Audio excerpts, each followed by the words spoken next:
আপোনালোকৰ যদি দাঁত সম্বন্ধীয় কিবা সমস্যা হয় বা দাঁত পোকে খোৱা বা আমাৰ যেটো কনসেপ্টৰ মই কথা কৈ আছো তাত তেনেকুৱা আপোনালোকৰ অসুবিধা পালে কি কৰিব কি নকৰিব কি খাব নাখাব তাৰ ওপৰত মই ডিসকাস কৰিবলৈ গৈছো চাব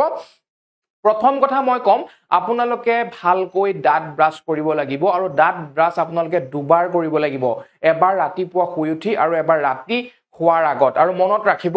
ৰাতিপুৱা ব্ৰাছ কৰাটো যিমান ইম্পৰ্টেন্ট তাতকৈ বহুত বেছি ইম্পৰ্টেন্ট ৰাতি শুবলৈ যোৱাৰ আগত যেটো ব্ৰাছ কৰিব লাগে সেইটো বহুত বেছি ইম্পৰ্টেন্ট কাৰণ আপুনি ৰাতি খাদ্য খোৱাৰ পিছত আপোনাৰ দাঁতত কেতিয়াবা যিবিলাক খাদ্য বস্তু লাগি থাকে সেই খাদ্য বস্তু বিলাকত আমাৰ ব্যাকটেৰিয়া গ্ৰোথ বেছিকৈ হোৱা চান্স থাকে কাৰণ আপুনি গুটেই ৰাতি টোপনিত থাকিব আপুনি গম নাপায় আপোনাৰ মুখমণ্ডলত কি চলি আছে তাতে ব্যাকটেৰিয়াৰ গ্ৰোথ বেছি হ'ব পাৰে ফলত আপোনালোকৰ দাঁতৰ স্বাস্থ্য বেয়া হ'ব পাৰে ঠিক আছে খুব মনোযোগ দিবলগীয়া কথা গুৰি দাঁত বিলাক বেছিকৈ সাফ কৰিব সাধাৰণতে দেখা পোৱা যায় দাঁতত পোক লগা বা পোকে খোৱা যেটো আমাৰ কনসেপ্ট সেইটো গুৰি দাঁত বিলাকত বেছিকৈ দেখা যায় আমাৰ আগৰ দাঁত বিলাকত ইমানকৈ দেখা পোৱা নাযায় সেইটো কাৰণে গুৰি দাঁত বিলাক যেতিয়া আপুনি ব্ৰাছ কৰে গুৰি দাঁত বিলাক খুব ভালকৈ আপোনালোকে ব্ৰাছ কৰিবলৈ চাব ঠিক আছে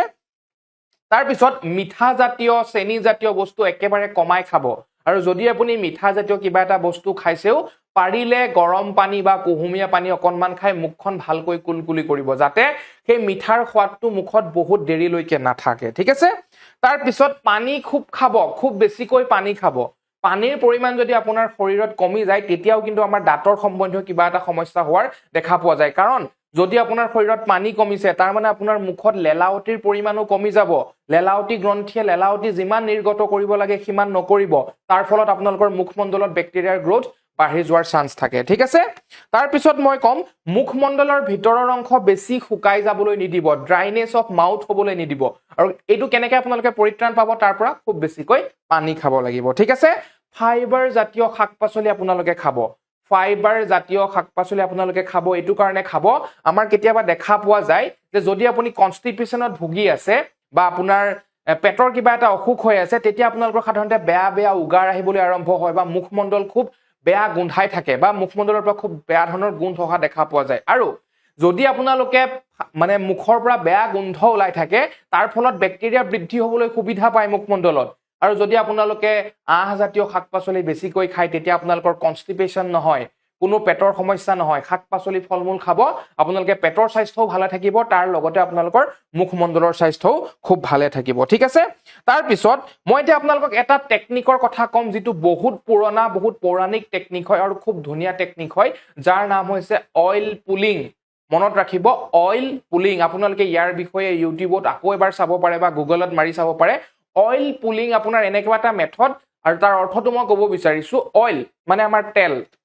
সৰিয়হ তেল আপোনালোকে ল'ব পাৰে তিলৰ তেল আপোনালোকে ল'ব পাৰে নাৰিকলৰ তেল আপোনালোকে ল'ব পাৰে কিন্তু মই কম বেষ্ট হ'ব আমাৰ নাৰিকল তেল আপুনি নাৰিকল তেল এক কাপ নাৰিকল তেল ল'ব মুখমণ্ডলৰ ভিতৰত ভৰাব মুখৰ ভিতৰত ৰাখি থৈ দিব প্ৰায় 10 মিনিটৰ পৰা 20 মিনিট সময় যিমান সময় আপুনি পাৰে মুখমণ্ডলত ৰাখিব আৰু মাজে মাজে পানী যেনেকৈ কুলকুলি কৰে সেই তেলখিনি কুলকুলি কৰি থাকিব আৰু কুলকুলি কিয় কৰিব যাতে আপোনাৰ তেলখিনি মুখমণ্ডলৰ গুটেই ইফালৰ পৰা সিফালে গুটেই পাৰ্টখিনিত আমাৰ তেলবিলাক লাগে তাৰ ফলত যদি আপোনাৰ ব্যাকটেৰিয়া গ্ৰোথ হ'বলৈ লৈছিল সেই ব্যাকটেৰিয়া বিলাক গ্ৰোথ হ'বলৈ নাপায় বা আপোনাক উপশম পাব মানে আপুনি উপশম পাব বা আপুনি প্ৰতিকাৰ পাব তাৰ পৰা সেইটো কাৰণে বিৰাট এটা ভাল টেকনিক অইল পুলিং যদি আপুনি অইল পুলিং অইলেৰে কৰিব বিচৰা নাই তেতিয়া আপুনি কি কৰিব মুখত পানীকে ভৰাই ৰাখিবচোন পানী ঠাণ্ডা পানী হওক বা কুহুমীয়া পানী হওক আপুনি প্ৰায় 10 মিনিটৰ পৰা 20 মিনিটলৈকে পানীখিনি মুখত লৈ থাকিব আৰু কুলকুলি কৰি থাকিব পেলাই নিদিব 15-20 মিনিটৰ পিছত পানীখিনি পেলাই দিব খুব ইফেক্টিভ হয়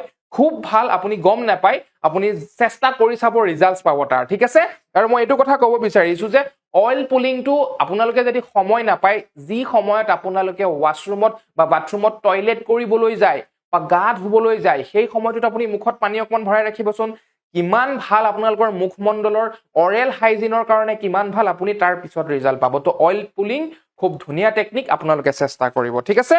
তাৰ পিছত মই কম দাঁতৰ আলু মাসাজ কৰিব অলপ মালিশ কৰিব আৰু কেনেকৈ মালিশ কৰিব